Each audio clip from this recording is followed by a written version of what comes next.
আমাদের টপিক হলো cultural pride, মানে যেটাকে বলা হয় সাংস্কৃতিক গর্ব।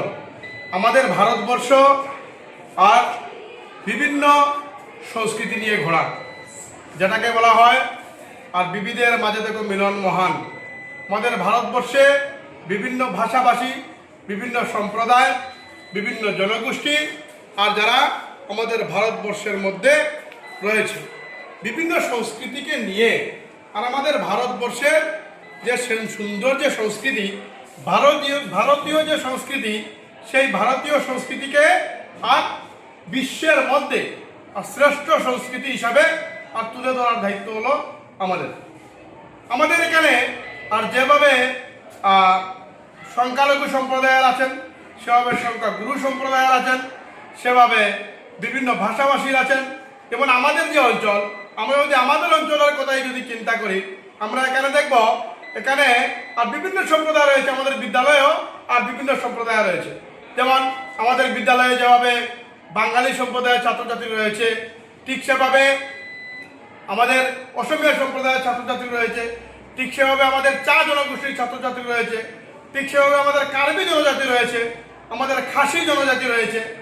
এই সংস্কৃতিকে নিয়ে, সকল সংস্কৃতিকে নিয়ে আর আমাদের ভারতবর্ষের যে মহান সংস্কৃতি, এটাকে বিশ্বের মধ্যে আমাদের আর উঁচু আসনে নিয়ে যেতে হবে। এই যে ন্যাশনাল প্রাইড বা সাংস্কৃতিক যে ঐতিহ্য, সাংস্কৃতিক ঐতিহ্যের মধ্যে আর কিছুটা কি পয়েন্ট রয়েছে, যে কি পয়েন্টে কি বলা হয়েছে, কি পয়েন্টে যেটা আর কি পয়েন্টে যেটা বলা হয়েছে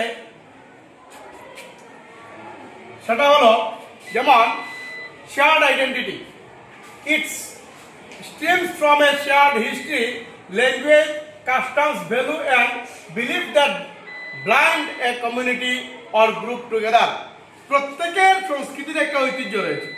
যেমন আমরা দেখেছি যে আমাদের বাড়িতে যদি আর কোনো বাচ্চার যদি জন্ম হয়, সেই বাচ্চার জন্ম হওয়ার সঙ্গে সঙ্গে আর বাড়ির আমাদের যে বাঙালি যে সম্প্রদায় আর বাড়ির যারা লোকেরা আছেন, ওনারা উলুধ্বনি দেন। কেন? যে এই বাড়িতে আর নতুন এক অতিথির জন্ম হয়েছে।